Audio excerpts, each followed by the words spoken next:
Before spring ends, one must experience the crucible of a heist, a hunt, and a wedding.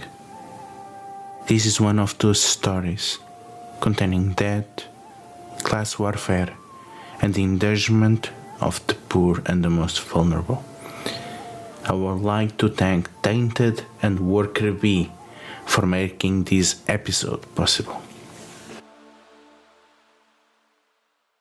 Hello, my agonies. We go back to Hirosaka and we go past the states of the samurai and we go into a little shop right in the corner where the temple district meets the samurai quarters. And who do we see inside this shop, May? We see a small woman in her early 50s. She is kind of thin but very wiry.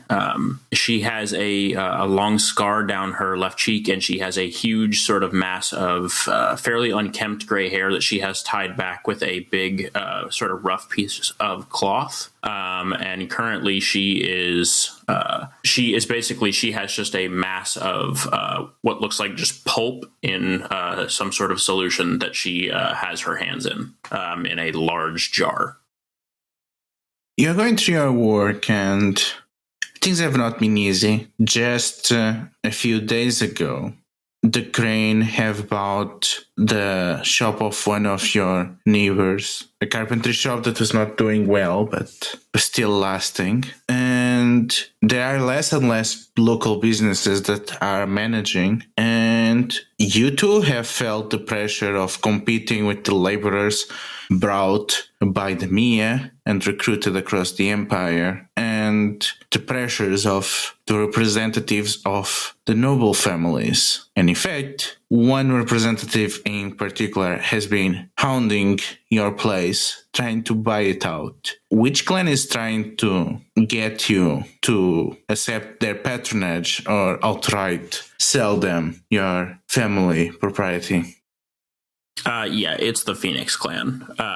Being that their work deals so much in religion and writing knowledge down and all that other sort of stuff, they really go after propriety over paper makers. So, it is definitely the Phoenix clan. Yeah, and Naoto, someone that you recognize as a lesser vessel of the Sako family. He keeps coming every other day, and this time is no different. He comes, looks around, as if seeing if there is accumulated dust or something else, and after coughing a few times, looks at your work. You should really get an apprentice to help you, May. This is good advice, Samurai-sama. I will certainly take that into account. However, times have been difficult recently, and I do not see myself affording an apprentice anytime soon. You must be in danger of disappointing your clients then. Oh, I will make sure to get it done, Samurai-sama, no matter what it takes. I have not disappointed a client so far, and I seek to maintain that sterling reputation. I see. You know, the parties I represent, they would love to have you as a supplier, especially considering some of the less unusual paper that you make from trees from the West. So, but we could not be committed if you were not able to take in this work. But of course, we are generous and we will be willing to give you all the means necessary so that you can get proper apprentice and journeymans. Your kindness is very well appreciated, Samurai-sama, but unfortunately I have a client base that is a bit too far-flung to promise my services exclusively to anyone at the moment. I do appreciate your continued kindness, and perhaps one day I will be fortunate enough to take you up on your offer, but I do not know if today can be that day. So the dance continues, as it keeps happening every time Naoto comes into town. And eventually he gives up for the day convinced that it's only a question of time, and leaves. And as you are able to go back to your work, you see something that you have not seen in months. You see a splint with the familiar patterns of spirals. So, Ashiro, what is your favorite place to sell in Hirosaka? Whenever Hachiro is in Hirosaka, he tries to make a trip of the samurai quarters first because they love little delights and treats, and they usually can afford to throw away a bit of money on it, especially when oppressing other samurai around them. If not there, he tries to go to the commoners district right about when people start filing in for the end of the day, if they're going to go to any of the local sake houses. He tries to be nearby, but overall, at this point in the day, he's heading to or just came from the samurai district, or at least the central square. It is a slow day, but you managed to sell enough tickets, enough that you make do. But it's not the only thing that you see. You are tempted by your unwise decision because you see a reminder of the wrongs that were done to you. What awakens on you the ever-present desire for vengeance? The aforementioned Asako, who was trying to buy out May's shop, has a crest on his chest identifying him as part of some order. Hachiro doesn't know the name of the order or the purposes behind it, but he knows that he saw that symbol on that terrible night so long ago, and as the Asako is leaving the shop, Hachiro has to take a moment to dig his nails into his fists and wait for the Asako to pass by before resuming his usual route. As a group of children approaches you and they start to touch all of your wares out of curiosity, giggling and shouting at each other, and as you try to keep an eye on them and make sure that they don't take anything, you sort your wares back together and you see hidden among your stuff a splint bearing the familiar pattern of spirals.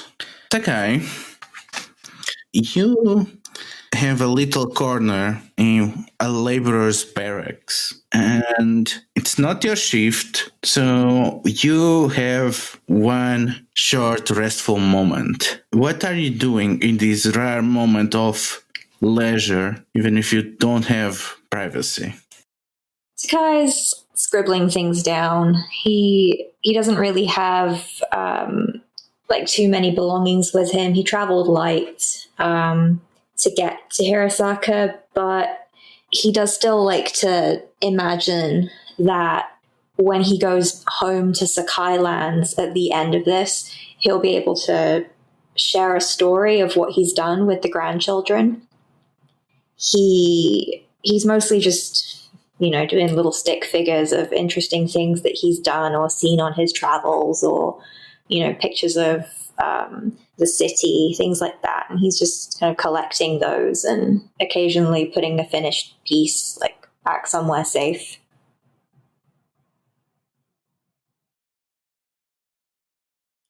So you are trying to relax, to enjoy this time, and your break is interrupted by shouting coming from the doors.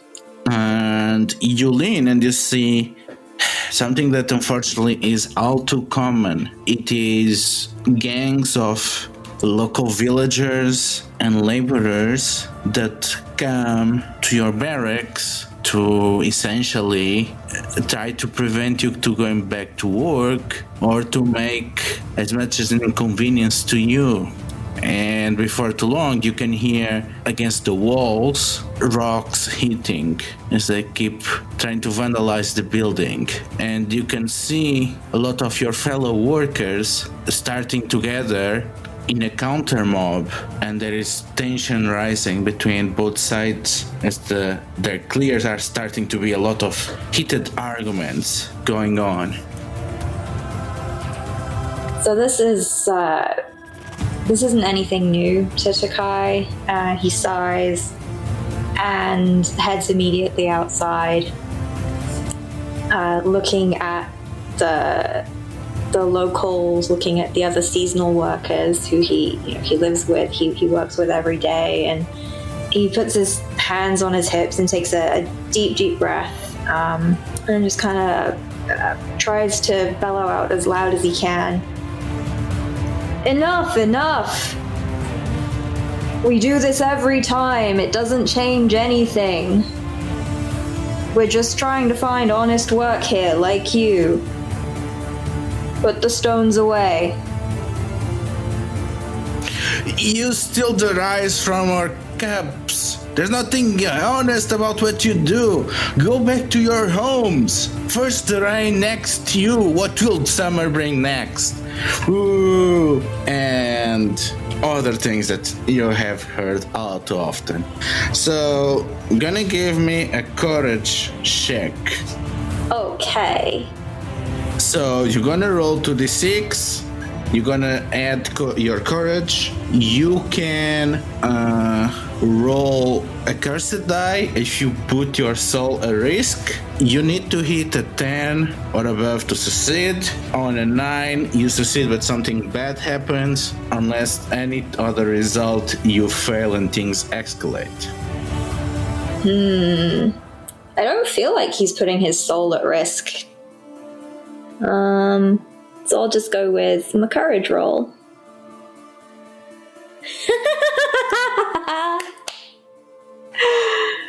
I don't even think that's possible. Yeah. Like, no, I don't think it's actually possible for me to have rolled that low, because I should be adding a +2. I think you inputted it wrong. Oh, okay. Okay, that's better. Okay, a 10. So, your people shout at them, they shout at you, and this drags on for a while, but the violence does not escalate, and eventually some of the firefighting gangs are called to the site, and they clear before there is any confusion, and you realize that you only have less than 1 hour until your shift begins. I guess if I've only got less than an hour, Sakai he'll check in on, some of the other laborers, see if they're okay. If any of the younger ones maybe got shaken up by that kind of thing. Yeah, things seems mostly fine.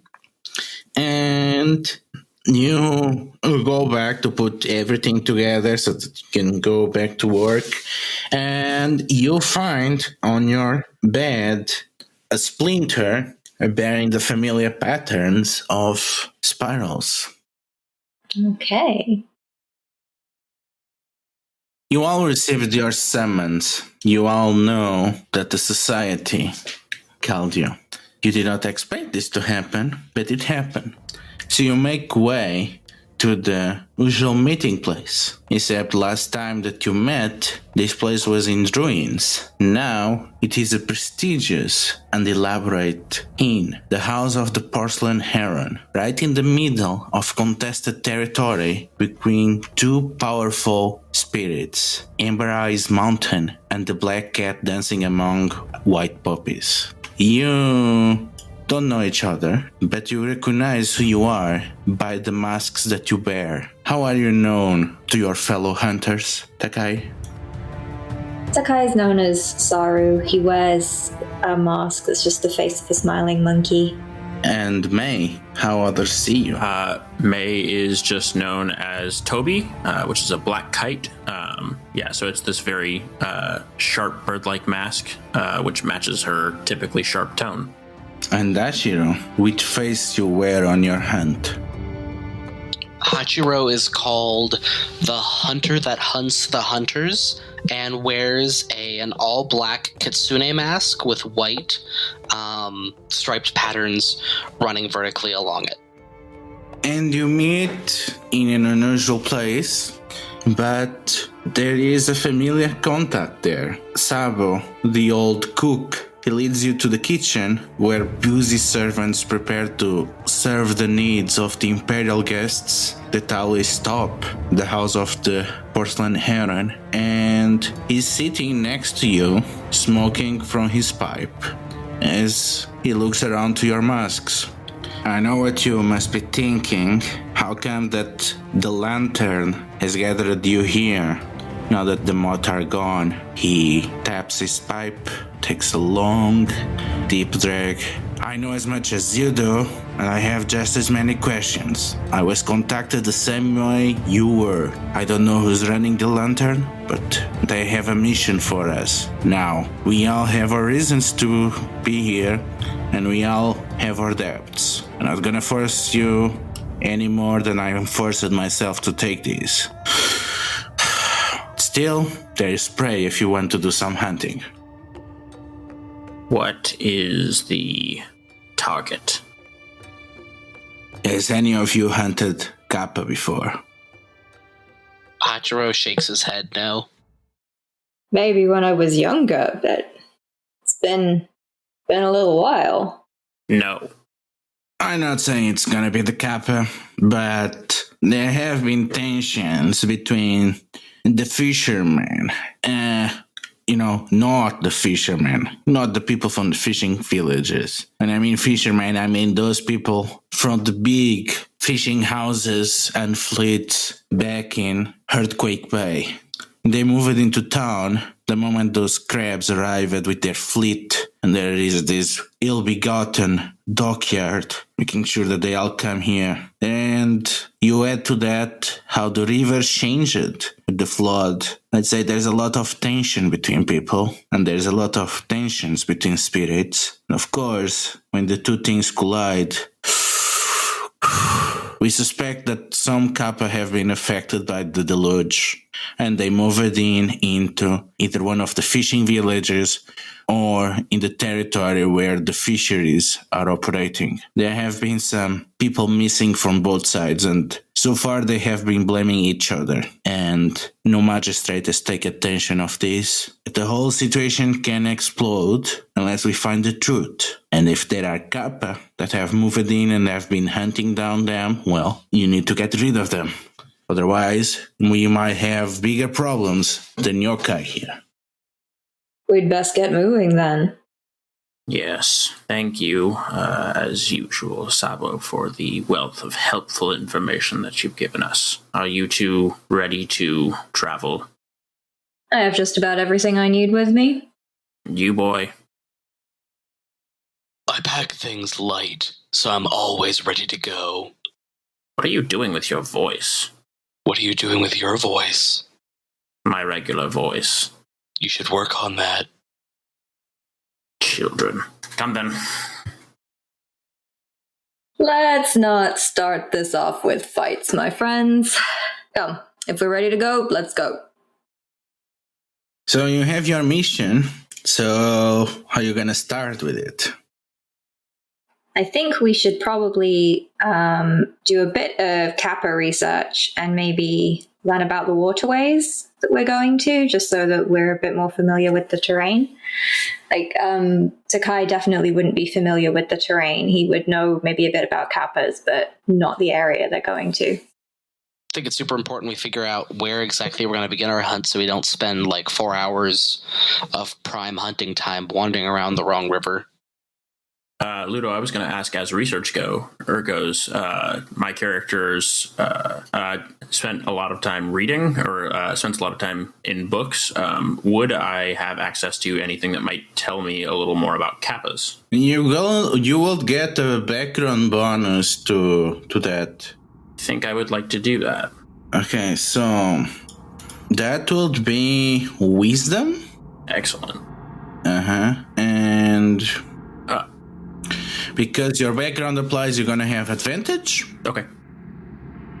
And So you're gonna roll 3d6s and take extra.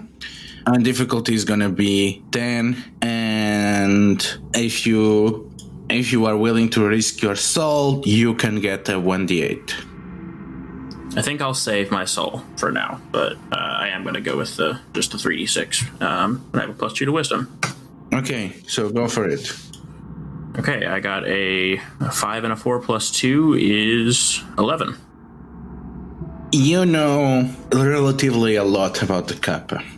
You know that there are all different types of kappa that live across the river of gold. You know that the closest kappa, they tend to be organized into small families that paddle around with the people of the swamps and practice medicine and have some kind of compact with them. And they usually accept offerings from the ferrymen. But there are other kappa up north, the so-called Thunder Kappa. They are stronger, loners, and they have an insatiable appetite for human flesh. They are extremely good swimmers, and their shells are extra thick, making them near invulnerable to attacks from the back. And you think that because of what has happened upstream, if these attacks are being caused by Kappa, it will probably be one of those Thunder Kappa. Okay, as we are walking, I do relay that information to my compatriots. Is the old conventional lore about Kappas, well, no, I guess that's kind of metagaming. Not going to ask. Never mind. Well, if it's lore, it is true for some kappa. The question is it true for your kappa? Ones that are dealing with it. Yeah, great point. Hajiro would like to keep his eyes peeled as we're going, just to make sure we're not ambushed by anything. Because, it's getting pretty dark out, and someone has to keep their eyes peeled. And where are you going to? The first clue is that this is probably going to be into the northern parts of the region. So Hajiro's kind of new to this and was kind of following the other two. And since May was doing research, he's just kind of tagging along wherever she's going and making sure that, while she's looking at all of her books she has on her, nothing sneaks up on us. I don't think she says as much, but May finds this extremely annoying. How long you been doing this, lad? Long enough. I have this, and Hachiro will, whip out his Tonto and, swing it once or twice, and then put it back. And, definitely ready. I won't get caught by surprise. Definitely don't want that to happen tonight. Stop waving that thing around before you lose a finger. Well, can't really fault your enthusiasm there, huh? Just, maybe save some of the energy for a little bit later on, eh? Well, since I'm not ancient like you guys, I have a lot of energy that I can contribute, and I won't tire out very easily. So, just gotta keep myself going so I don't get too bored. Right. Well, I've got everything packed up, and I think I've found everything I'm going to find here. I suppose we should start seeking out these kappa we may be dealing with. Where do you think we should start? With the sites where people most recently disappeared, or should we start by asking the locals? We can check the sites while we still have some daylight. Very well. Here's a good question. How are we getting there? Is this close by? It sounded like it was a little ways. It is a bit a ways, but you're probably gonna have to walk. Okay. I jump on the monkey person's back. I don't actually do that.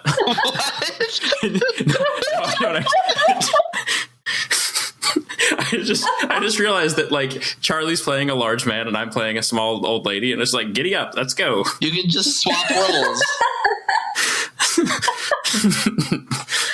I'm getting my revenge in season 2.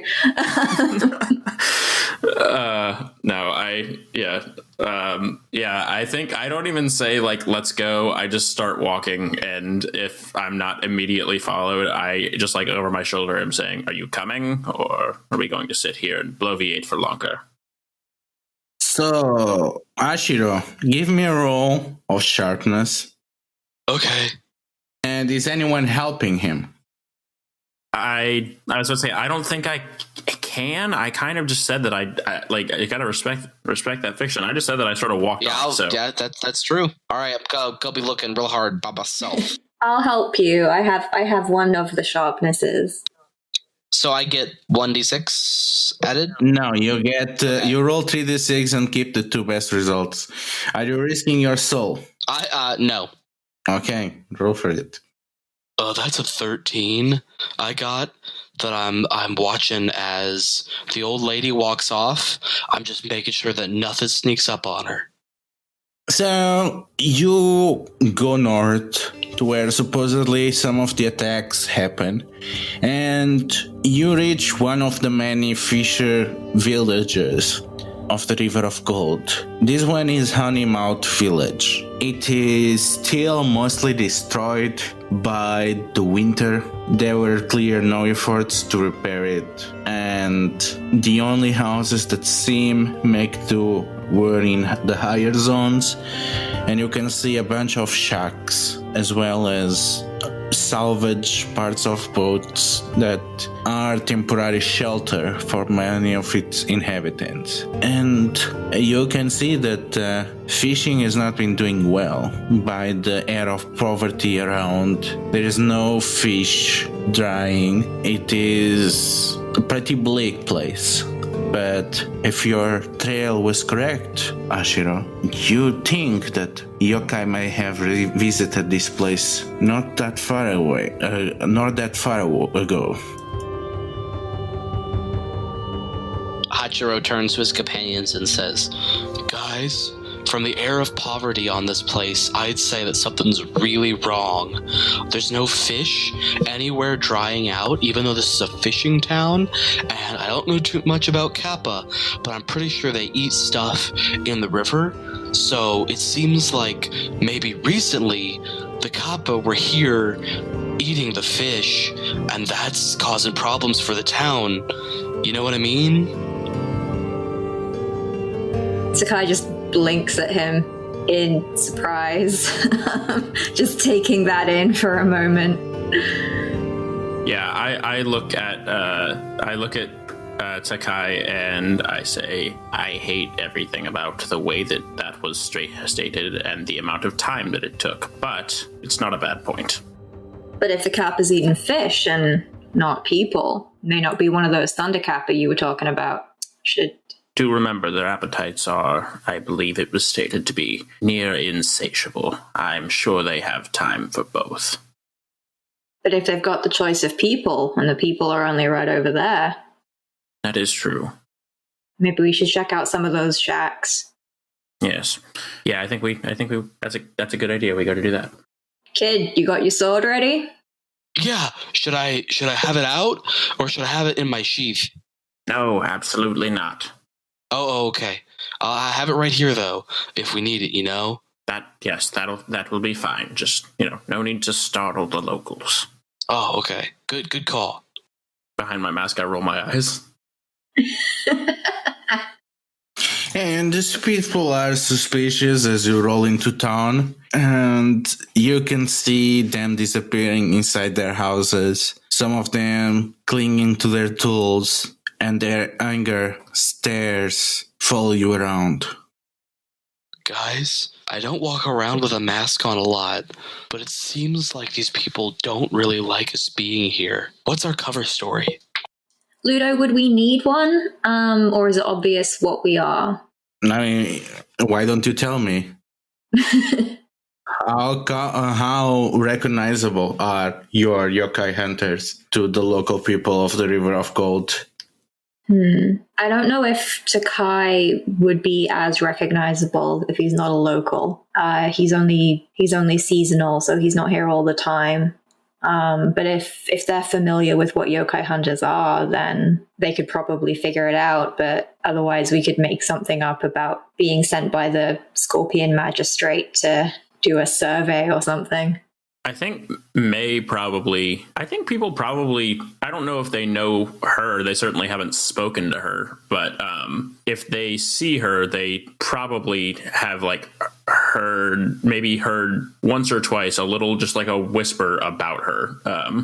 Yeah, the black kite mask is pretty striking, and it's one of those, like, old men in bars, sometimes tell scary stories, and here and there she's made her way into one or two. So, which of you tries to approach the locals? I guess it'll be Hachiro since someone else is doing it, and someone has to go talk to him. I was about to say I try to make Hachiro do it. So, Hachiro, what is your cover story? Well, you see, recently some of the magistrates in Hirosaka, the Scorpion ones, wanted some stuff looked into, but they didn't want, other people to know about it. And Hachiro will say all of this to whoever he's talking to. And, so we're just looking around, seeing if there's any, kappa around, because that'd be a big deal. And we have to report that back to them. So, you're going to roll difficulty 12. You're going to be rolling self-control. Neat. Yeah. So, do you want to risk your soul? Mechanically, yes. But narratively, this doesn't make sense, so I'm not going to do that. Okay, go for it. I got exactly a 12. Wow. The fortunes favor the common man. So, you see suspicious in their eyes, but suddenly there is a great sense of relief. Our prayers to the fortune of law have been heard. I knew that they would send someone, that the Emerald Magistrates will not just abandon us to our fate. We have been waiting for weeks and weeks for any relief, for anyone to pay attention. Please tell your master that 2 of our own have been killed by those awful people on the other side of the bank. They need to put a stop to this. They killed our Kei and Yusuke, and they are slowly killing us all by catching up all the fish upstream. Oh man, that sounds pretty serious. I'm glad that we got here and were able to, do something about that. I'll have to go report to my boss. But thank you so much for your assistance here, citizen. We'll definitely make sure that the problem is taken care of, And then Hachiro will go and tell the other two what he found out. And you didn't ask him any more questions, kid. I didn't see either of you doing anything, so I realized that I'm probably being hazed because, I'm really young. But also, some group effort here would be nice. Okay. Don't worry. You did good. They trust you. That's important. That's good. Let's just go ask him a couple more questions, huh? Let's find some more details. May has her hand in her pocket and she's just white knuckle gripping, so just gripping like a stick or something. It's just, how dare you?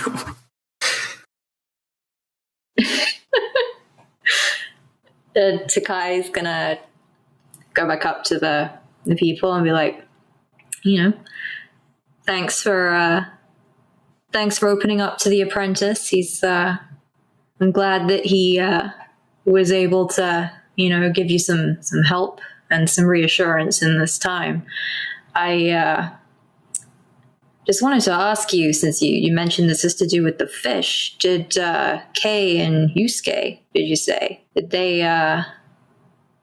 die of starvation then? Or was it something else? What do you think would be most appropriate to get more into this? I'm not sure. I mostly just want to be because they said it was the other people on the other side of the river catching all the fish. So it's if you, does that mean that these people did the way that they died look natural? Or Does it look like they got into a fight with other people? Like, you ask around, and they have been lost. And they are saying that they killed them because the last time that they left, 1 week ago, it was to go fish there. No matter what they are doing, they just go there and fish, ignoring their occupation. And they never came back. So they think that, that they got things escalated and they died there. But yeah, the true fact is, despite their assumption, they are missing. Okay. All right. Well, thank you for the extra information. We'll be sure to head up to their fishing spot. If you could give us an idea of just roughly how far away it is from here. Yeah, and they signal it. They point where it is, and they bid you good luck. Yes, show those damn crabs that they are not welcome here. They cannot come here and steal the eels from our mouths. It's the crab, huh? Maybe, Either of you two ever dealt with a crab before? like, the animals? I've had to, eat some a couple times. Are there crab yokai? Right. I turn and look at Takai and just say, yes. Now, I believe this fishing spot has our names on it. So you walk up north another couple of hours, and you can see large fishing vessels going back and forth with nets, and there even seems to be some improvised dams to divert the river and to reclaim it from the mud and the debris that came all the way from the City of Lies, as well as other massive engineering operations to make the river navigable once again. And there are 3 fishing vessels around, and there seems to be near what was one of the Imperial watchtowers with its bells to signal in case of disaster or invasion, or worse, that has been destroyed by some unknown reason. And next to it, there seems to be some sort of laborers' encampment, fortified with a palisade and with guards from what seem to be various noble families of the crab. And you recognize that to go fishing, Kei and Yusuke will have to pass through here. Well, do we think they did it? Or would they have turned around? Not certain yet. So I know I'm new to this, but do we think the Kappa broke the tower or the crab broke the tower? You're an imaginative kid. You know that? Yeah. Feel like you're gonna come at us with some interesting theories throughout this.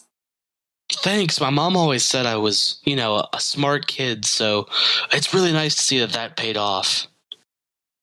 So, I don't mind going up there, but there's a lot of them. Realistically, do we think that the 2 of them are going to have been told they had to turn around, or are they going to have tried to sneak by at night? Or might they just be in there, got caught trespassing? I didn't know that Kappa could trespass, so I think it's... I mean, Kei and Yusuke, kid.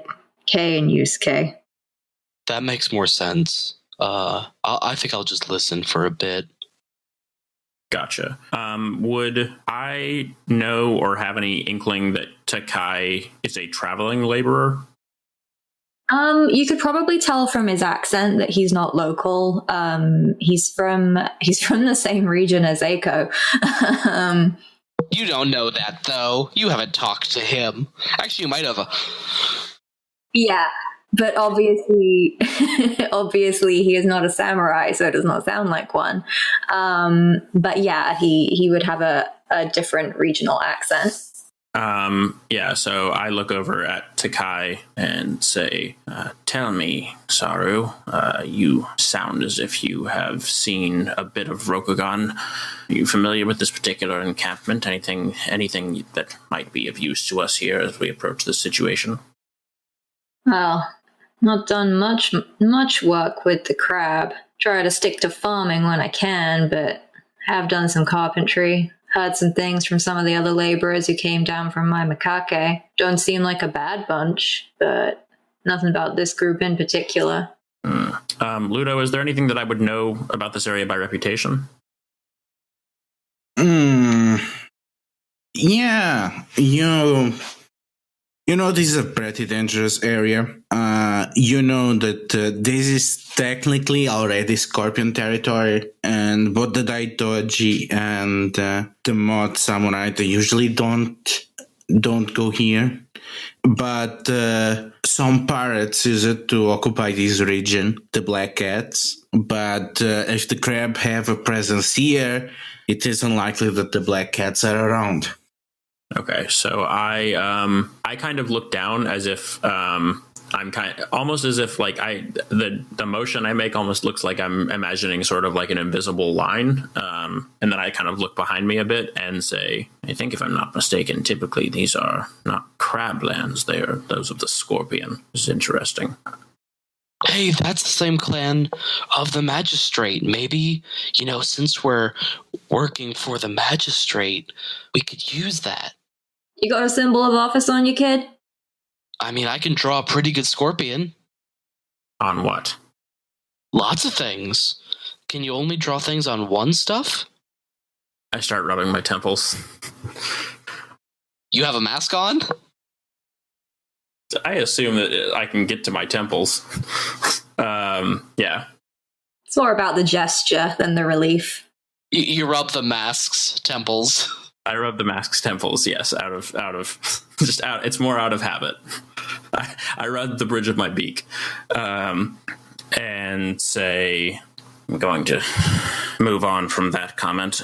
I advise proceeding with caution, but nevertheless, I do think we should get closer. This tower is curious. I don't know if that was broken in some sort of natural disaster or if it was done with more intent than that, but either way, I imagine that it is a dangerous area to be around. And if we get closer, we might catch sight of the two of them. They shouldn't be dressed like the others, at least. Yes, this is true. Come then, let us take a closer look at this tower. So, as you approach, it is pretty clear that there are groups of guards going around the camp, but the guards do not seem to go there. Most of them, they seem to be occupying whatever remains of the watchtower. And the people on the war camp, they seem to be keeping to themselves. But to get there, you will have to go across the palisade and the patrols, or you could approach from the waterway, which does not seem to be guarded. What do we think? I mean, I would assume that being from a coastal region originally, Sakai is probably a decent swimmer. So he would probably go for that, if not for the fact Kappa. Actually, you know what? He has +2 courage. He might wing it. He might think he's got some decent odds. Well, also, if this is an occupied fort, right? Or is there no one there? What do you mean? The location we're going to, are there people in it right now, or does it look empty? No. There are the patrols, and they are the workers on the camp. Yeah, so if there's people in the camp, then the Kappa probably aren't just like chilling nearby, right? I mean, that's the $1 million question, isn't it? It is. But you know what? I play a courageous middle-aged man, so I like my odds. Let's. Are you going to wait for the night to infiltrate the camp, or are you gonna go now? I think it depends on how much we want to try to see, because if we wait till it's dark, we can't really see shit. But if we do it in the light, we'll be seen. I mean, you have a candle. I do. I have 2 candles that people will watch as I light up. Listen, I'm not saying that I'm great at a lot of things, but mechanically, I have sharpness 3, so I'm like ready to daredevil this shit and just sense everything if it starts raining. Good stuff. Hashiro is your most cursed creation. How dare you? That's. I don't know if that's true, but I am inclined to believe fighting words. The moment I rolled him, I knew exactly what voice I was doing. See, I also did that, and I'm really pleased that what happened is we just immediately generated diametrically opposing personalities. Oh yeah, praise the internet gods. It's just like, congratulations, you come up with exactly the kind of person that May despises. Which is to say, most children. That's or true. Young people. That's true. Just a crotchety old lady. I would, I should say this in character, I would advocate against swimming. I think that even if the kappa in the area are laying low at the moment, it will be hard for them to resist fresh meat directly in their faces.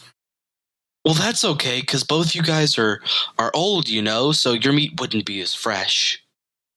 Are you suggesting that your plan is that when it gets toward nightfall, you're going to hang out by the river with your feet in the water so as to tempt them towards us and lead them into a trap?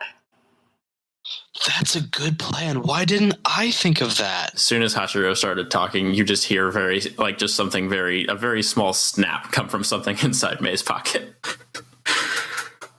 And she says, I certainly boy, that seems like a great idea. Why don't you go ahead and just relax, kick back, throw your feet in the water, see what happens. Well, we want to do that at night, right? Not now in the sun, because then... Oh, no, go ahead. Take your time, do whatever makes you happy. Okay, I put my feet in the water. I look at Sakai and say, I think it best that we...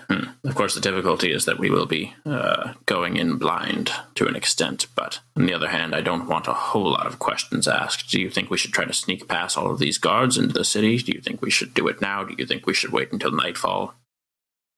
They have other laborers, but not for the masks. We could always try to blend in with them.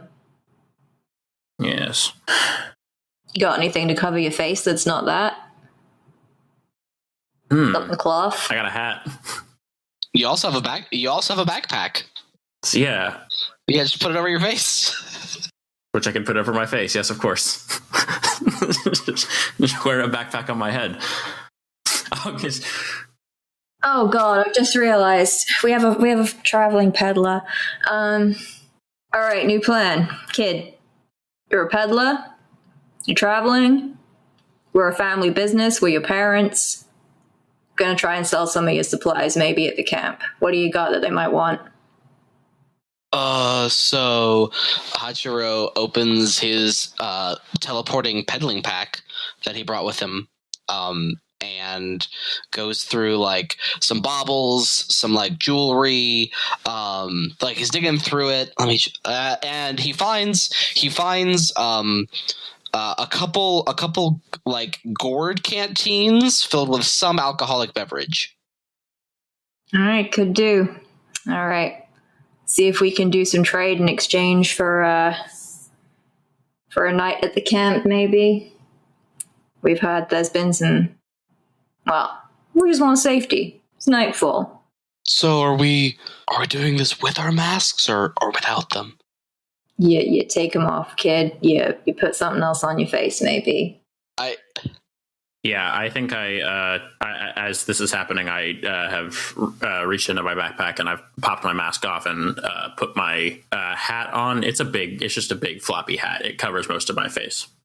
So I have chalk. Should I smear chalk on my face? I don't. All right, then following you guys' instructions and examples, Hachiro will tuck away his kitsune mask and just shove some chalk on his face. Excellent. All right, so you are son. I'm looking sort of from beneath my hat over at Takai as I say this. Okay, so he's our son. Okay, so really important before I mess this up, in the moment, do I call you mom and dad, mama and papa? Like what sort of relationship do we have in our family? We'll call. You can call him Papa, probably, and you can call me. Don't speak to me under any circumstances. Okay, I think I got it.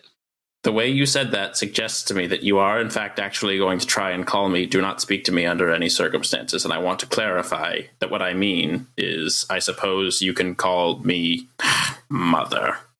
All right, Mother. I'll make sure to call you just that.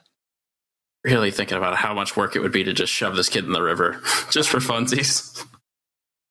Okay, so Hachiro goes into the town. Okay, I don't know which town. It's literally just a warehouse for the workers. It's a whole town, Ludo. We with the power of imagination. We came up with it with our brain meat, which is clearly working very good today. Okay, so It's a camp. It's a camp with people. It's a town now.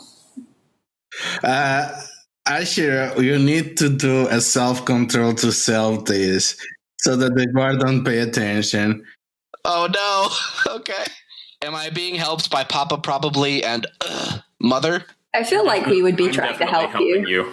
Yes, you also get the disadvantage because you are a big group, but you get the bonus from your equipment, so you get +2. So I get +2, and I have both of them helping me, so I roll 4d6. Yeah, but that is counter because there is a disadvantage. Right. Okay, so I just roll straight. Do you want to risk your soul? I will not risk my soul in this case, no, although it would be hilarious to do so. Okay, so you're gonna roll 2d6 and add +2. It's a 12. So you manage to make into the camp. You are talking to the guards and they don't even notice. It's a peasant coming in with the latest batch of workers. It must be some of the peddlers, whatever. It's logistics. Hachiro's coming in. Hachiro's coming in and trying to explain like this whole story we cooked up, and they're like, "We don't care," and he's just like, "Yes, we're peddlers." This is my Papa probably and Mother of many years. Uh-huh.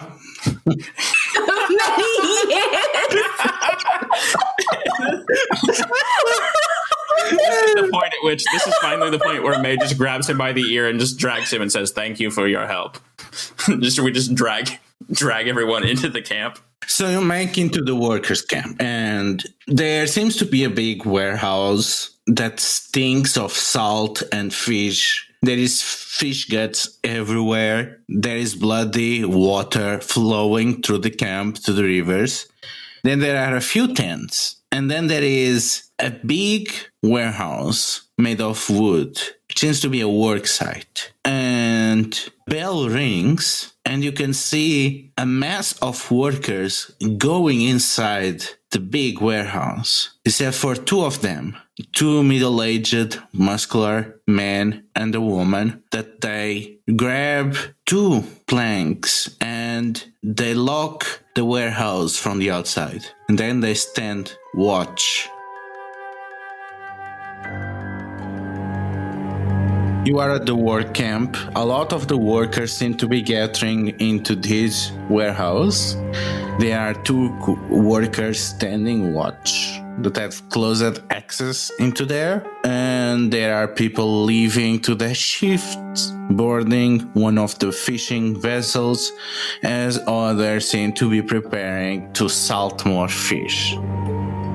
Hachiro will approach the 2 people outside the gate and offer up one of the gourds of alcoholic beverage from his peddling pack and say, "Oh, you guys look like you've had a super rough day so far, really long. You want a discounted drink to make the day a bit better, yeah?"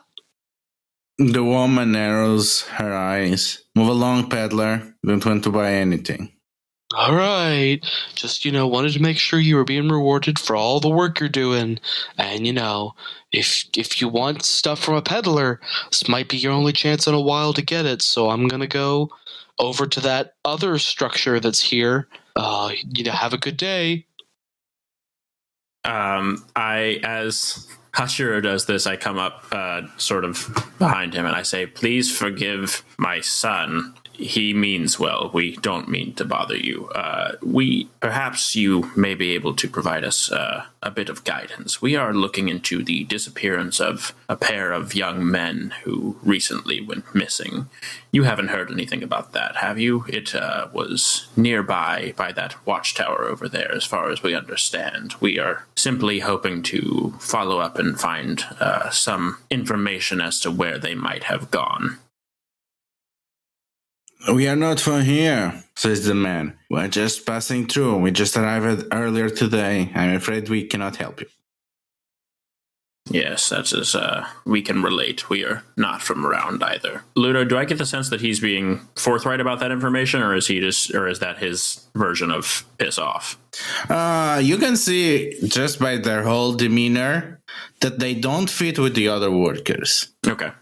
You are pretty sure that, they have a tan, they have the rope burn and the marks, the spots of salt of fishermen, but they, by their bearing and their clothing, they are not here for war. Okay, interesting. I think I say, tell me, if you don't mind, who do you know who we might seek after, who might know the goings on in the area? Have you met anyone in your brief time here who may be a bit more in tune with the area? Someone who might have a better grip on recent events? Can ask one of the fishers. Yes. Anyone in particular? Any names I should know, or anyone who? I don't know anyone here. I just said we just arrived earlier. We know as much as you do. Very well. Thank you for your time. I wish you luck in your future travels.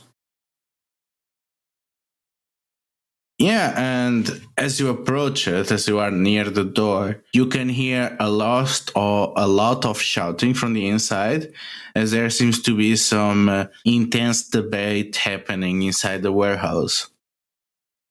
How close would Hachiro have to get to listen better to the discussion inside the warehouse? I mean, if you were to lean inside the door next to the door, you could, but the guards will probably react to that. You will probably need to climb to one of the buildings or be discreet and go into the back of the warehouse where it meets the palisade and try to have neither the patrols of guards or the two workers outside to notice you. So either sneak around or climb. If I provided a distraction, would that help? Maybe he does not even need to. Okay. I think... Hachiro, do you want a distraction or do you want to do it? Oh, yeah. Hachiro will signal over to his parents, and he'll flap his hands around a little bit, and he knows that it means I need a distraction. What the hell are you doing with your hands? He gives you a thumbs up, and he's like, yeah, perfect. I look at Takai and I say, what is he doing with his hands? I don't understand. Maybe he did it with his other team. Can you imagine having worked with him in the past? Ludo, would you say that my parents grumbling about me is enough of a distraction to sneak? No. So my thinking is, since Takai is the only one who hasn't gone up and spoken to them and made himself apparent to these people, that he can just pick up something heavy that looks like he's a laborer, and then the idea is he'll oh no, my back, help. So I think he'll just try and do that, unless anyone has a better idea. Okay. I was just going to say that I think as soon as their eyes are on Takai doing that, I'm definitely going to kind of tuck out of sight and see if I can also sneak in. But I'm definitely thinking that Hachiro is probably going to be the one leading that charge. So, okay.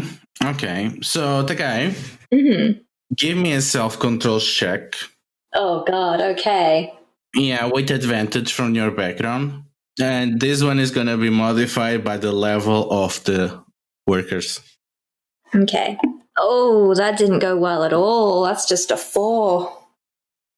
So you do that, And the workers, they approach as if to help you, but you see in their eyes that they recognize that you don't belong here, just like they don't belong here. And each of them grabs you by one arm, and the woman leans to you. What do you think you're doing? You're putting everyone in danger. If there's something dangerous here, then maybe I need to know about it.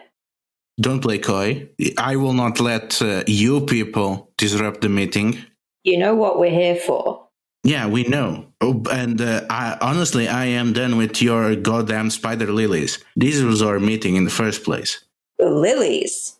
I say we shove him in one of the tents there, get him so that it cannot call the guards or cause more of a mess, and then we let him go once the meeting is over, the man suggests.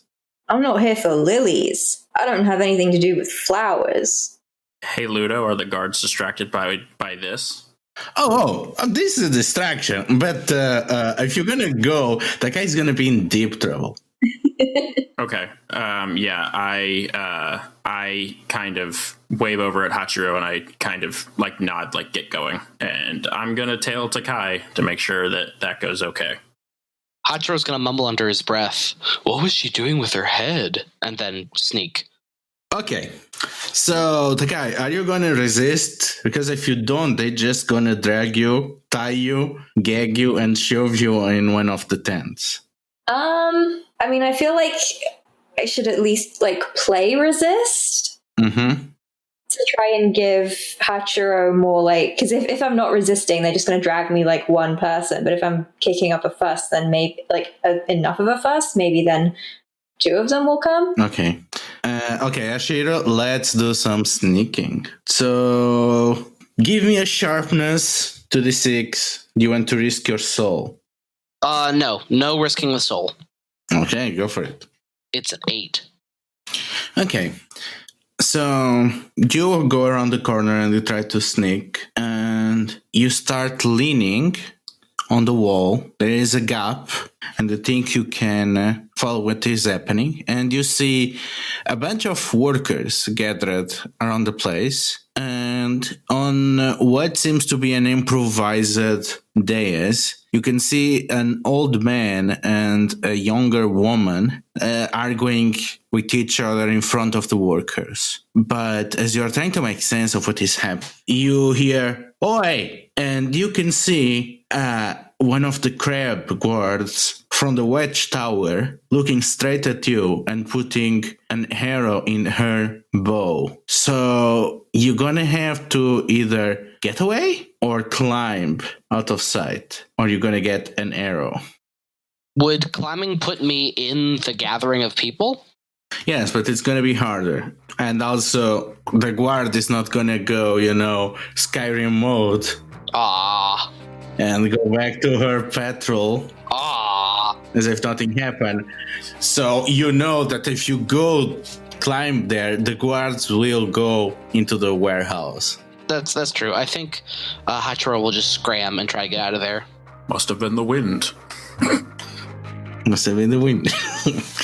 Okay, so it's gonna be a courage check, and courage check. It's another 8.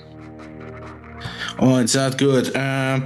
You run out of sight, but you can hear something flying through the air, and you feel pain on your shoulder as you are struck by an arrow for 5 damage. Oof. Alright, 5 damage. Man, Takai has been taken out of sight and is now being dragged into one of the tent by the 2 workers at the door. You think that Hachiro is sneaking around, but he actually took an arrow. What do you do? I haven't seen the arrow thing at all. No, but you can see that the guards are alert. So maybe he was detected. Yeah, it's a tough one. I on the one hand, I would at least want to know where Takai had been taken so that I can, grab him later if need be. Mm-hmm. That is easy to know. I mean, our son is kind of a dumbass. That tracks. He might need assistance. Yeah. Okay. Yeah, I'm gonna. I think it's like May kind of like does the thing where, looks back and forth at the two directions that her companions are being taken, and then her, she rubs the bridge of her nose and says, "God damn it!" And I think tries to get a look at where Hachiro is, so that she can get him out of there if need be. Yeah, and you see a trail of blood as Ashiro manages to hide near the waterfront and near the palisade. And, it's a hiding spot, but it's not going to last for long. So whatever you do, it should be fast. Okay, yeah. Yep, I'm going to, as stealthily as possible, get over there quickly and try to get him on his feet and into a hiding spot that might be a little bit more secure for a few minutes, so I can kind of take stock of that injury. Okay, so give me a wisdom check. Okay. Hey, Ludo, I want to risk that soul. Let me risk my soul. Okay. So roll 2d6 and 1d8. Is that 2d6, like what I put this in as 2d6 plus 1d8 plus the modifier? Yeah. Well, that's okay. That didn't work. I did bad. I'll do it separately. Not great. How much is your curse resistance? My curse resistance is 4. Okay. So I don't think I lose a point if I'm understanding the mechanic correctly. Yes. But I also only get an 8 total. Wah, wah.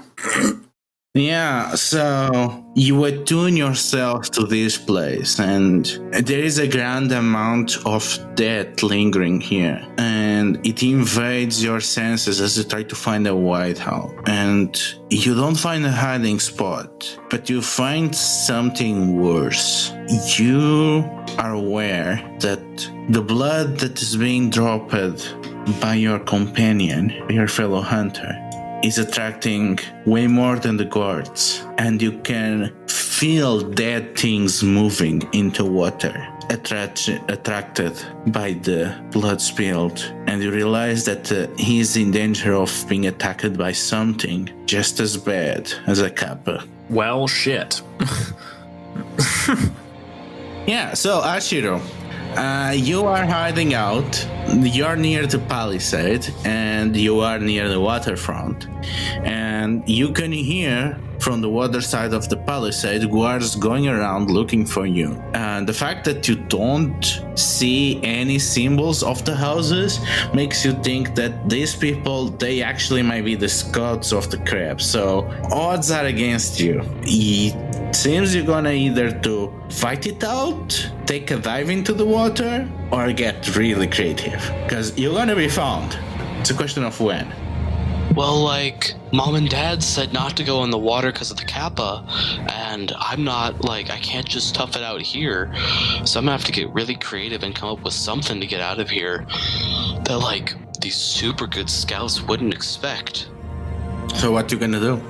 Can I, I'm, pressed up against the palisade, right? And let me check my inventory. Mm-hmm.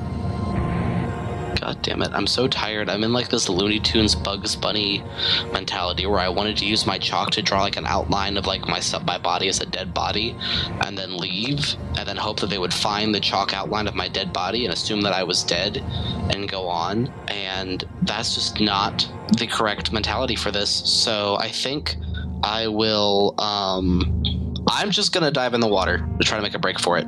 Okay. So give me a courage check. Whoops. I will risk my soul. Mm-hmm. You can also use your gourd for air, for example. Oh, that's true. Okay. I'll use the gourd for air. Yeah. Do you risk your soul? I do. I do risk my soul. Okay, so it's gonna be 2d6 plus 1, 8 plus courage plus the bonus from the gourd. 15, I think? Yeah. So you got a 13. You managed to swim and somehow give the skirt to the sentries of the crab. And as you swim, you see two you get this sense of death closing into you. And you realize that the more as you swim, the more your movements become heavy, as something seems to be eating your very being, as you are being affected by a curse. And you realize that you are in the presence of a zone affected by a yokai. And you mark 1 from your curse resistance as you realize this, and you thank for the protection of your mask. And you are in the middle of the river, and you see 2 figures waddling through the mud. And there is this warping sense, as despite being deep into the night, there is this strange purple and orange hue to the water, as if you are swimming through twilight. As the 2 figures shamble towards you, and as they get closer, you can see on their dead eyes and bloated face 2 drowned corpses animated by necromantic energies, their empty gaping mouths revealing some kind of purple-blue fire impulsing it against you. But if I cut off the legs at the feet, would they float up because their feet are in the mud? Maybe. Well, in that case, Hachiro will take a big old breath from his air gourd and try to navigate his way to chop a leg.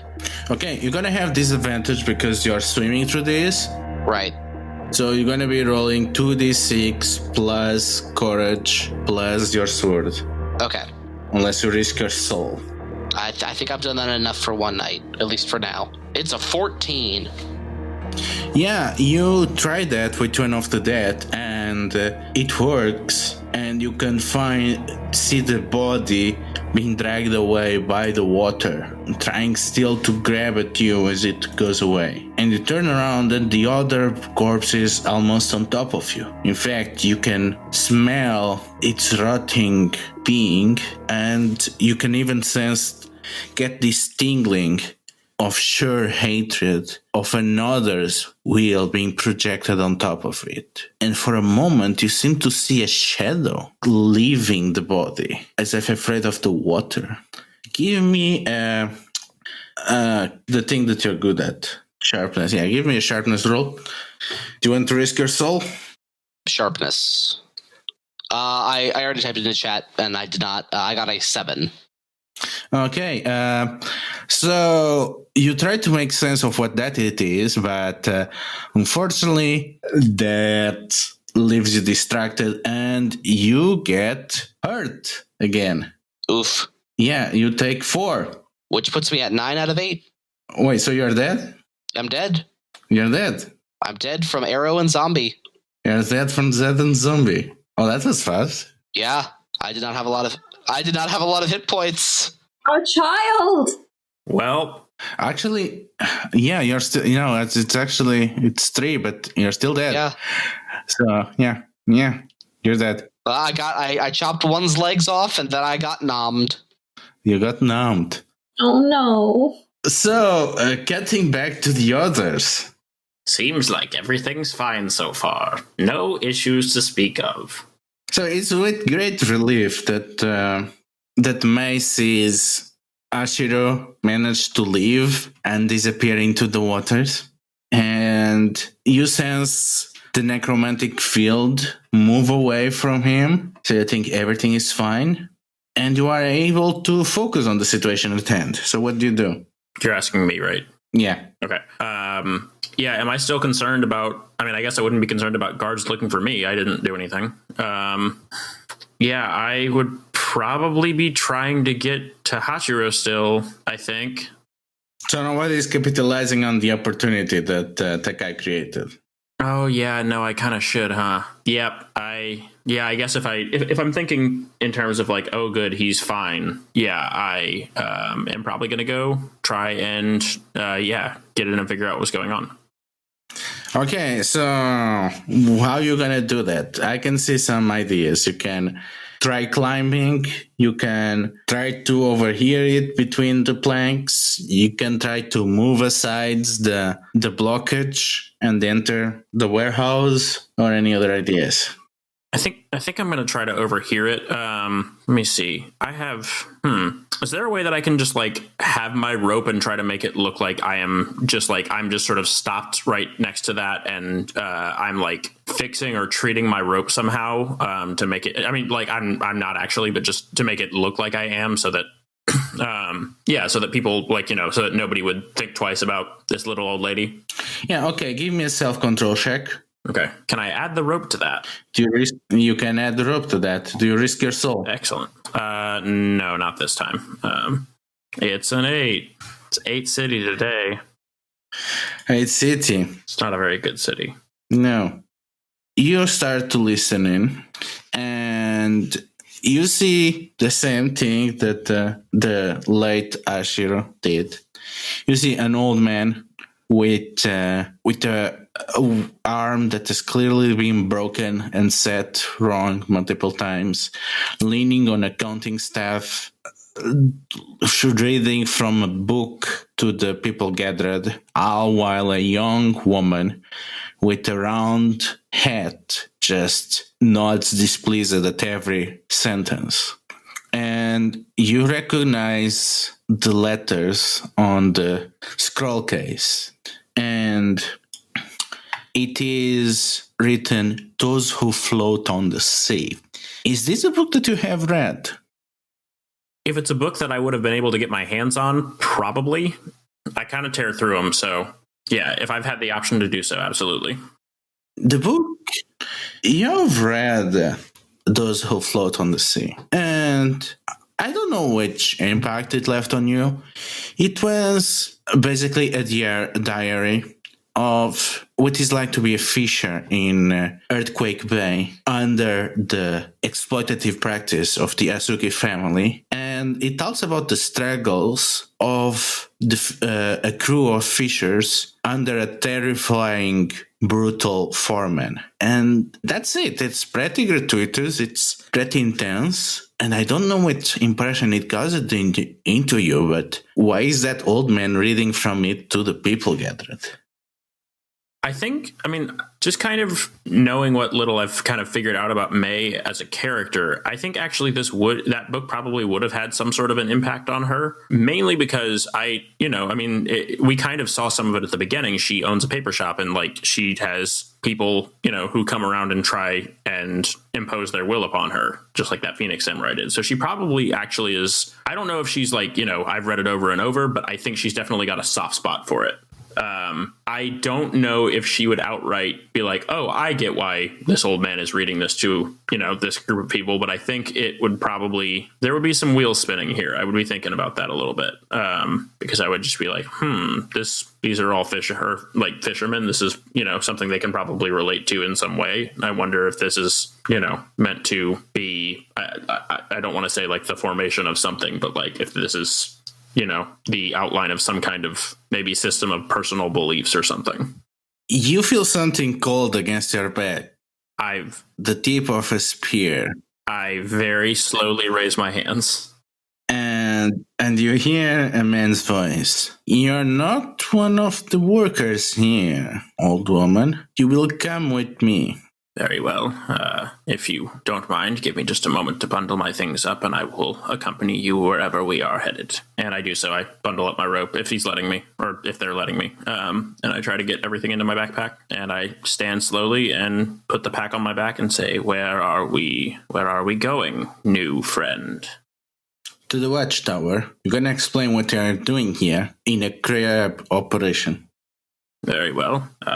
If you wouldn't mind, please try not to push me too hard. My bones, they tend to creak a little more these days. But yes, I suppose I will do as you say. I'm trying to lull him into a false sense of security so that I can do something. I'm going to be looking out for something in the environment that I can use to, I guess, like throw in front of him, or something that I something that I can use to basically cause an obstacle where I can get away. Okay, so give me a sharpness roll. Okay. Are you sacrificing your soul? Yep, we're going to do it again. Oh, man, and I didn't even need to. Shit, but I already said I did it. Hey, it's a 2. So that's a total of 14, and I rolled under my thing, so still not losing any soul pieces yet, against all odds. So you realize that you must pass through the sea of tents, and that you can just put a tent between the guard and you can just disappear there. And you are able to do just so. And as the guard goes around looking through the tents, trying to find you, you make to the tent where Takai is, and you are able to unbind him. As I do, I say, "Hello, Saru. How are you? Are you having a good time?" Oh, yeah. This has been great. Just getting a chance to sit, relax. How about you? Oh, well, I was threatened by a man with a spear. Fun stuff. Lost the child, not sure where he is. He jumped into the river a little while ago to escape. He had taken an arrow to the shoulder, so hopefully we should try to find him fairly quickly. I imagine that wound is going to start to become a bit of an issue. Yeah, I don't think there's much we can do over here. Seems whatever they're doing has to do with flowers instead of kidnap kids. Interesting. I came upon a gathering of people, well, where, out of context, this is going to sound bizarre, but it was an old man reading a book to a whole bunch of other people. Yes, there's, I think, a little more going on here than we may have initially feared. Kappa might be the least of our problems. Come, let's go find that child. Let's go pull him out of whatever he's gotten himself into. It sounds like we're going to be pulling something out of him. And we go looking for this child. This is going to be fun.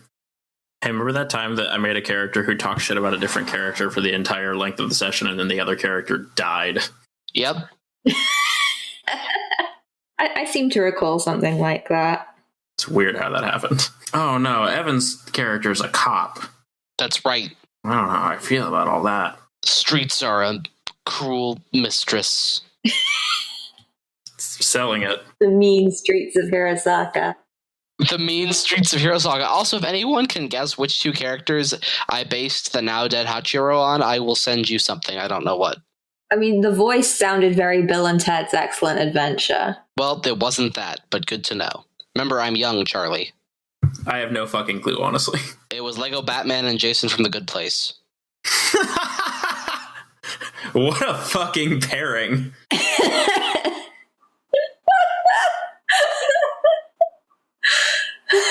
But I wanted them to be the same person. I have no idea.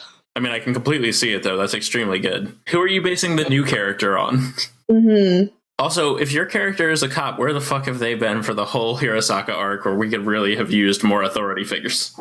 She's a retired cop. She's like 54, buddy. She did her time. Can you just be like an old, like, noir detective? I'm just gonna be a noir character for the rest of the episode. Either that, or I want you to like say everything in a really overblown French accent. It's just, you don't know these things that I have seen. Oh, you should not have given me an idea, you cocksucker. You don't know this shit I've had to wade through in order to keep the streets of. Just do the John Mulaney talking about his dog voice. Yeah, I'll just be Petunia from John Mulaney talk shows. Fujita, what is the thing that you miss the most from being part of the Ghost Hills firefighter gang? Quick poll, are we doing the French accent or not? Yes, no, come on. I'm going to go with no. It would make absolutely no sense in the world that we built. Yeah, I'm also going to go with no. As much as I would really fucking love that, I'm going to have to say no. Whenever you are rolling through town with the ghost deals, you always know that you have someone at your back. There's never a time where you're worried about being caught on your own or ambushed without someone there to make sure you get back up. But now that I'm on my own, I've put in my time and now I'm just working the streets, I don't have that. There's not someone at my side or my back that I know I can count on, so I have to be extra sharp, even though my senses are dulled with time. You got called back, not from your old masters, but whatever legacy they left with the Moth's Lantern. And there was something familiar about this case. We're going to see if kappa were involved into some disappearances happening among fishers, but you found typical traces of spirit activity, namely the same kind of information that you seem to get when you were investigating arson. You followed the trail of nefarious influence to the stretch of the river that is being claimed by the crab for their fisheries to feed both Memikake and Hirosaka. And you find the kappa. They are easy to find. They're not making much of an effort to hide. The kappa is there, back turned to you, munching into something big. And you can see a familiar shape for whatever the kappa is eating. A mask of a kitsune with the spiral pattern of the hunters laid upon it. One. Mm-hmm. And how many kappa did you say there were? So there's one kappa. Fujita sighs and cocks her Oyumi and mumbles to herself, "Another day, another promising face bites the dust." And I would like to shoot the kappa in the back of the head. Okay, shooting a kappa from the back is pretty hard. Is like its head exposed? I'm specifically aiming for the head, but I guess, yeah, you're right. Yeah, so this is gonna be pretty hard if you're gonna do it. I would like to risk my soul. Okay, so we're gonna go there immediately. So this is gonna be a courage. Apply your crossbow stat and risk your soul to do it. I believe it's a 16. Are you cursed? I have 3 curse resistance, so... Okay, so I lose 1. Okay, so you are cursed. Mark 1. Okay. What was your dice result? 16, I believe. How? Wait, sorry, no. The 12 plus the 1d8? 4 plus 5, 9, plus 4, 13. That's my count. Okay, so risking your soul does what exactly? You roll 1d8 and you drop the worst one. Oh, I see. Okay. So it wouldn't have helped here? Or it would have? It will help. It will increase your 3 to 4. Okay, I see. Nice. Okay. So 13. So 13. That's actually enough. You shoot the kappa and the shell deflects your bolt, and you deal 1 damage to the kappa. And as soon as you shoot the kappa, you feel space rippling between you, and you get the side eye as it turns his beak, his coppery blood mixing with the water, as if this star of hatred. And you feel your muscles paralyze, and you need to focus through your mask as you avoid being ensnared by the kappa's will. And in this brief moment, the kappa dives underwater and tries to swim away. We cut to the others. It's pretty easy for you to make the trail, and you find a bloated corpse floating down the river. But before you can examine it, you see a body, and you see a kappa near to it, and you see another hunter pulling out a crossbow, pointing at the kappa and shooting down the kappa, trying to disappear under the water. What do you do? So I'd mentioned that Sakai had dealt with kappa in the past. Does this look like a regular kappa, or does it look like a thunder kappa? It looks loner, ferocious. It is probably a thunder kappa. Cool. All right then. Okay. So I why is there oh god. Okay, there's just a picture of meat in the character keeper now. I just wanted to make sure we had an accurate visual picture of Evan's first character. It won't load for me, and I'm really sad. It's just some steaks. I mean, I've got a... It just loaded!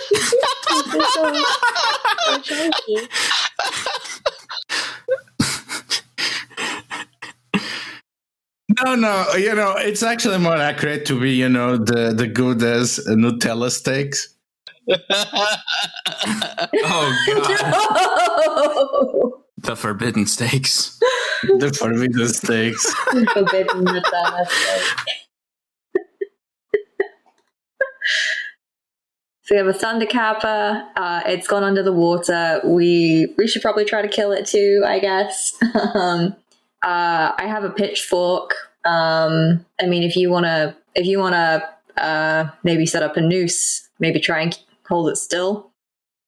I got a rope. Yeah. I think I'd pull up my rope and start tying a noose. Just to, I guess, if I can get a hold of it, I'll try and strangle it, I guess. That seems like a very bad idea, but I'll at least get the rope ready. Just for...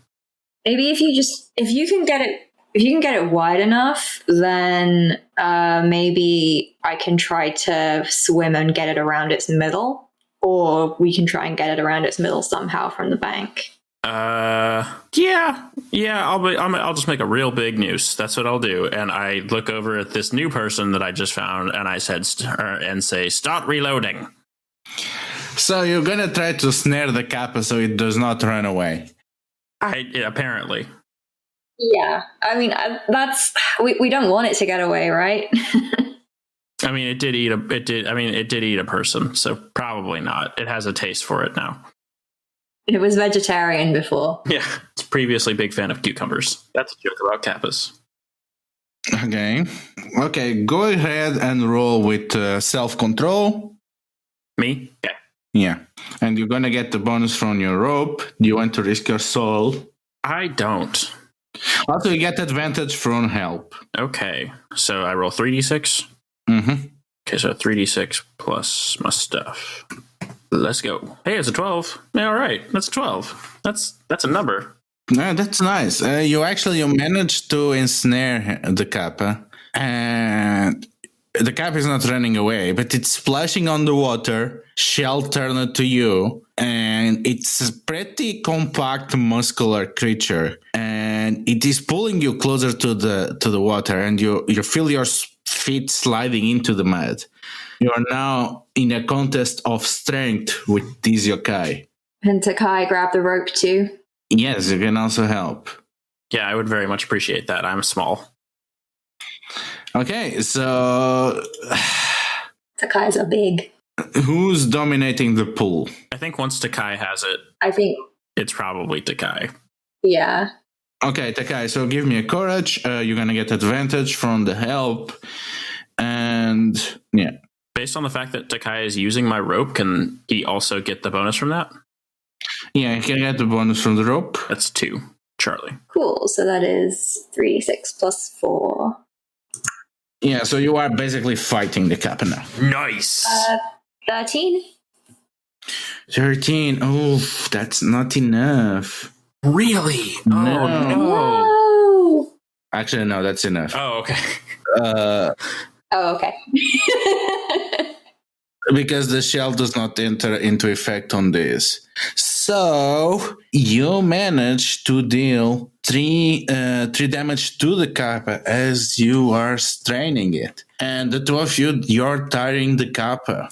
And Fujita, what are you doing? It seems reinforcements have arrived at 2 other hunters. Can I get to an angle that I can shoot into its soft underbelly without the shell facing me? Or would that take too much time? He is swimming, so the shell is pretty much the only thing above the water, and he's splashing around trying to pull 2 hunters there. There's plenty of movement, and you're shooting into this mess. Let me look. You could use your blanket and take a nap. Counterpoint. How much oil do I have in my oil lamp? I mean, an oil lamp of it. Could I dump the oil or like in the water above the kappa and light it on fire? Would that do anything? Well, we'll see if you do it. I will do that. Okay. So give me a wisdom plus the bonus of the lamp. Okay. That is a 13. So you drop flaming oil all over the kappa, and as it struggles, it spills over the oil and gets additional burns. So that's 2 extra damage to the kappa. So, May, you are helping Takai to struggle, but this seems to be an impasse, and you know that something as strong as a kappa, you cannot win this push. And if nothing changes, you're gonna go underwater and you're gonna have to fight him underwater, which is gonna be terrifying. So what do you do to turn the tables? Yeah, it's a good question. Is Takai's pitchfork visible and within reach, Charlie? Yeah, it's probably just on his back. Can I grab it and stab it into the ground so that we're not basically in front of me or in front of us, I guess, as hard as possible so that we have something that's stuck deep into the ground and we can't be pulled as easily? Yeah, go for it. Okay, what would that be? Courage, because it has to be done fast. So gonna roll with the bonus of the pitchfork. Do you want to risk your soul? But I only have 1 soul. Yeah, I do. Oh no. Okay. So that's, if I sub that out for the 1, that becomes a 13. Okay, so and now I have to take it. Plus the pitchfork bonus, right? Yeah, I have no courage. That was the bonus I used. Okay, you lost all your points, right? Me? Yeah, you have no more No, soul. No, I Curse resistance. Oh no, yeah, I was joking. I meant holistically speaking, I have 1 soul. No, I had 4 points of curse resistance. This is my first one to lose. Okay, good. So you approach and you feel the poor otherworldly influence of the kappa as you approach, and you feel your muscles tense up, and before your hands got still, you land the pitchfork with all your strength. The rope is now fixed in place, and now you are free to let go of it, and the kappa keeps struggling, only hurting itself more in the process. And now he's trapped in the rope at your mercy. What do you do?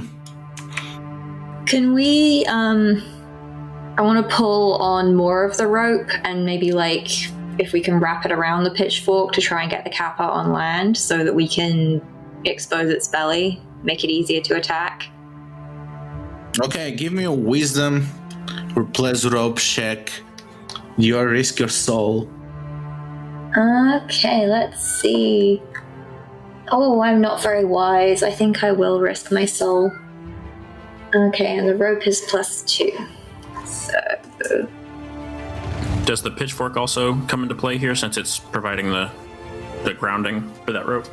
No, if anything, it will actually hamper because he's trying to drag it to land and turn him around. Gotcha. So should I be doing 2d6 +2 -3 or just ignoring that? No, just +2. Okay, so... and then my soul is... so I got an 18.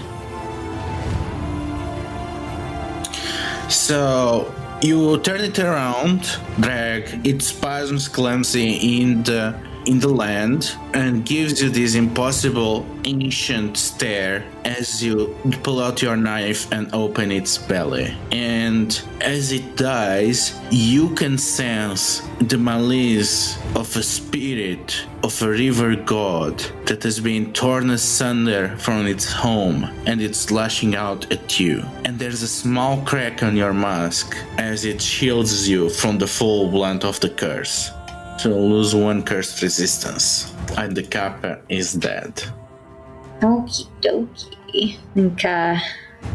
Once the kappa has stopped moving and it's been a little while, Sakai is just gonna exhale and sit back on the ground and look up at the both of them and be like, "Thanks for the help, stranger.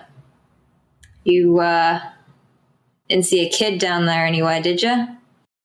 Fujita nods her head towards the corpse of Fresh Steaks Hachiro and says, "Didn't see a kid, but there's a corpse down a little ways where I first found the Kappa. Is he one of yours? I'm sorry to hear that." May walks over to the body and is looking at it. She gets pretty close. I don't think she touches it outright, but she gets pretty close. And Ludo, you said the mask was amongst this mess. Yeah, and you recognize the mask of the Kitsune, and you realize that this was Ashiro. Yeah. I pick up the mask and try to wipe as much of the mud and gore off of it as possible. And then I very carefully put it into my bag and under my breath quietly just say, "Fuck me, not again." Right? What are there other kappas that we need to be concerned with? I frankly am finding myself a little bit weighed down with today. Well, we can always do a check on this one. See if it looks younger or older. Maybe that'll tell us if it's likely, if it's got family. I don't know. Okay, Takai, give me a sharpness check. Cool. You can benefit from the candle because it's the middle of the night. Ooh, yay. This is going to be +3. 10. You look over the scene, you look off the kappa, and you realize this was a relatively older kappa, and you can see that its beak has been too worn out. But the most interesting thing is when you look over Ashiro's body and you realize he was killed by a single strike to the throat, and you realize that it was something more the size of a human hand that did it. And yeah, there are signs of a beak tearing up his belly to eat its intestines, but you can see that there is no blood coming from there. So you realize he was already dead when the kappa started eating him. Something else killed Ashiro, and you don't think it was a kappa. Shit. We got something else to deal with tonight. I beg your pardon. He was dead when this thing found him. It's too old. See, the beak doesn't match with what's left of the kid's throat. It went for all the soft parts. New friend. It's more human size. Any thoughts on our situation? We were sent here to deal with Kappa, and now it seems we have some other concern. What are your thoughts? River God wasn't happy when I killed this thing. Probably wasn't happy anyway. There's a lot going on up here, construction. If there's something else that's killing people in the river, I think we need to fix that problem for him. Yes, quite. Would it be normal for yokai hunters to, offer something up after they've been cursed as, an apology, Ludo? Yeah. You will probably have to visit a shrine or other spiritual place to do this. Cool. No. Okay, so nothing I can do right now. I asked Fujita what she'd been called out for. Ludo, I assume it was the same thing that the original party got called out for, or is she here for a different reason? No, she's also here to deal with the kappa that has been killing people. Okay. In that case, Fujita nods her head to the Kappa corpse and says, "I'm here for the same reason I assume you were all called out to do. Here to find and locate some troublemakers who have been eating up some innocents and make sure that nonsense stops. I'm afraid, though, there's probably more than one out here tonight, and I don't think our night is over yet." That it's not Kappa. Some other kind of thing. Human shape. You want in? Well, I'm not doing much else tonight, and I've got a loaded Oumi with me, so I figure might as well be a waste to not put this shiny bolt here to good use. Yes. So, where do we start our search for whatever slayed our young friend here? Well, what was the last place you saw him? Just retreating into the river. He had taken an arrow to the shoulder and figured, I suppose, that the river would be the best place to hide. I assume whatever this is still in there. Well, then, unless you have a better idea, I think the best course of action is going to be to walk our way back up the river until we find something, unless any of you want to dive into it. Well, there's no more kappa in it. It might be a little safer than it was before. Then again, it might be far more dangerous than we initially believed. Let us proceed carefully. I think walking up the river, though it might be a bit less expedient, might be wiser. All right. Let's maybe set fire to the rest of the remains and pick up our stuff and be on our way. Yes, agreed. And may get started building a fire that they can use to burn these bodies. Okay. May, give me a wisdom check. Okay, 13.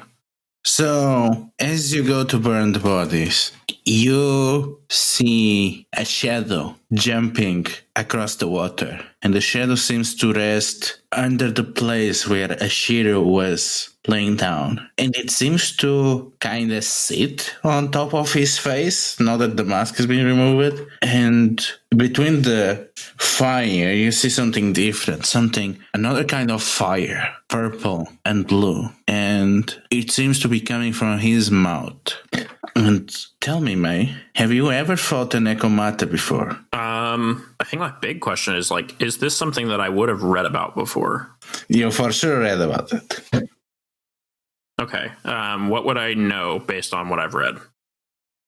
You know that they are necromancers in a way that defy anything about all the other necromancers that you have heard about. There is an absolute contempt for human beings, that they twist and shape them without the need of blood or tools, and animating them with their fiery contempt. And just as they can control the dead and enslave the living, their control over fire is terrifying as they age.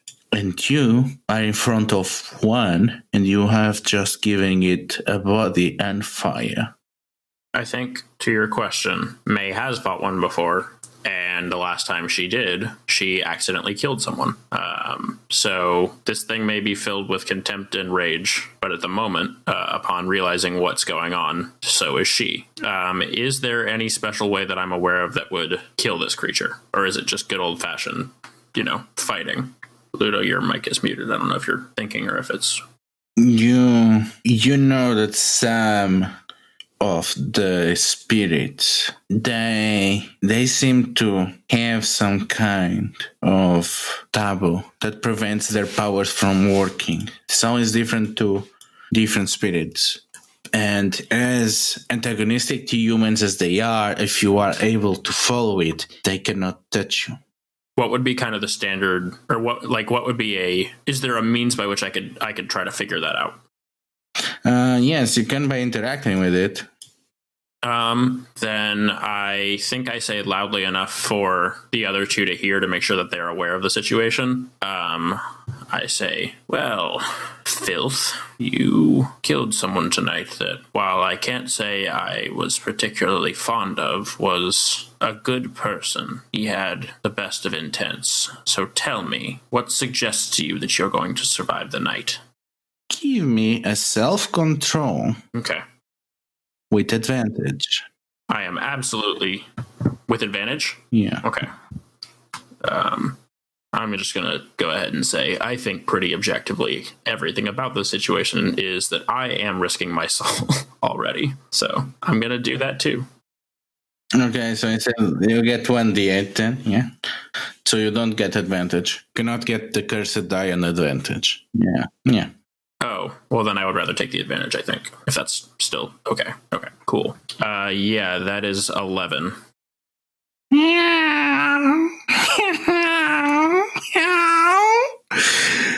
And the shadows gather, and a massive cat, a black cat, the size of a bar, with white sock-like paws and 5 waving tails, is sitting in the pyre. As the tails dance, the whole place is covered in the twilight hues, as is warped into the underworld power of these yokai, trapping you with them. And it hisses at you with row and row of needle-like teeth the size of small knives. Too many rows for a small mouth, even for such a large cat.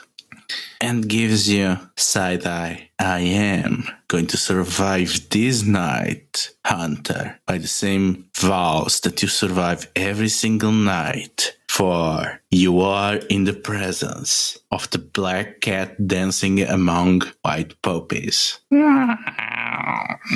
Does that jog any specific memories for me? I know that we said something about the black cat dancing among white poppies versus something about Ember Eyes Mountain. It's one of the major spirits of the Hirosaka area, right?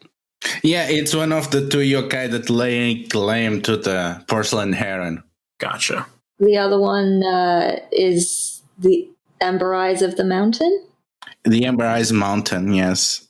Ember Eyes Mountain. Yeah, a dark salamander. You mean the better one?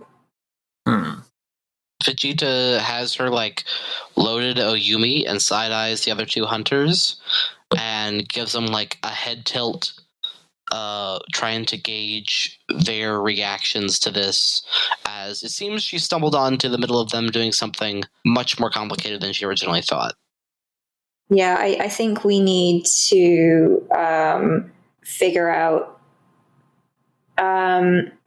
Would there be any stories that Sakai would have heard about the black cat dancing among white poppies, as he came into the area? He would have been interested in learning about the local spirits and stuff as he was traveling? Yeah, you know that the black cat dancing among poppies is one of the leaders of the 2 courts of yokai of the region connected to this side of the Shinomen forest. And that they despise humans. They completely abhor humans. However, they seem to have a plan, so they keep other yokai of that court in check. And they seem to have some kind of arrangements with their rival on the opposite court. Would there be... Oh, go ahead. So, I was just thinking if they're part of this really structured court, would it be possible to trick it into saying something that would break the arrangement? To imply just to do something to even if it doesn't, because I think something as powerful as this, we're not going to take it down, but to break one of its prior arrangements in a way that might cause another yokai to come help us. I don't know. Yeah, you can try to convince them that they're gonna be overstepping their boundaries. So how about a wisdom check? Oh, I don't have any wisdom, so this is gonna go really well. Do you want to sacrifice your soul? Very much so. Yes, please. Wouldn't have made a difference. 10. But is it higher than your cursed resistance? So... it is, yes. What do you tell to the Nekomata? Let me think. Yeah, hi, Sarah. Did you hear there was a cat in the game? Did you want to help? How about... So, you don't think this is overstepping? All these bodies in one evening? You think that's not going to get the attention of the Ember Eyes Mountain? You don't think they might come and try and do something about it? Already caused more than enough trouble. You hunters amuse me. Fine. You can leave, and I'll not even claim your companion as my new toy. Yeah. But remember this, I have no need to kill you, for there will be nothing for you left once I am done destroying your world. Remember this. Yeah. And the massive cat jumps over the water, and your eyes are covered in black sizzling smoke, as if something had clawed across your mask, and you realize that you are just resisted a massive curse going your way. Is that 1 or 2 curse resistance lost? One loss, and that's for him. That's for Taken. Yeah, I did a bad roll. Vegeta kind of detenses her stance and breathes out and says, well, now that we're done poking in the matters of the yokai that quite literally run this place, would y'all mind telling me if there's something I missed in tonight's mission? Seems as if there may be a few things we all missed. Maybe we head back and inform the society. I don't think 3 people is going to be enough for whatever the cat was talking about.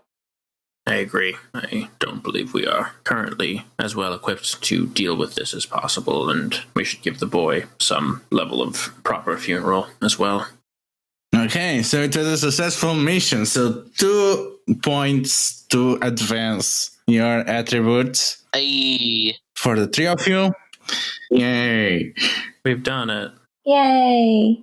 Not all of you done it. Hajiro successfully became steak.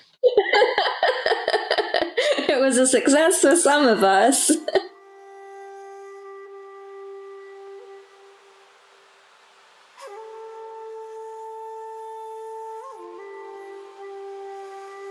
The Emerald Lands, their wonders and horrors were played by Ludo. They can be found at Delethiel on Twitter and Itch.io, as well as at Heroes of the Republic. Bayushi Minoru was played by Brad. He can be found on Discord at BZAJ1648 and at Twitter at BZAJDABarbarian. Sakai-no-Doji Eiko was played by Evan. He can be found on Facebook as Evan Strite, Discord as PushyMushy1871, and on fellow L5R Actual Play, Secondhand Strife. Soshi Yuzume was played by Charlie. She can be found on Discord as Risalian and on Twitter at BowserJ, where you can find links to her L5R blog. Asahina Hajime was played by Sam. He can be found on Discord and Reddit as Live From My Basement and on Instagram at SJSedlacek.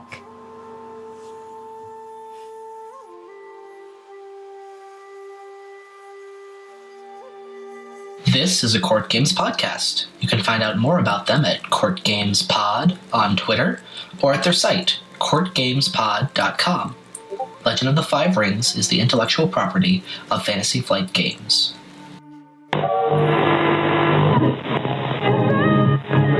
With the correct amount.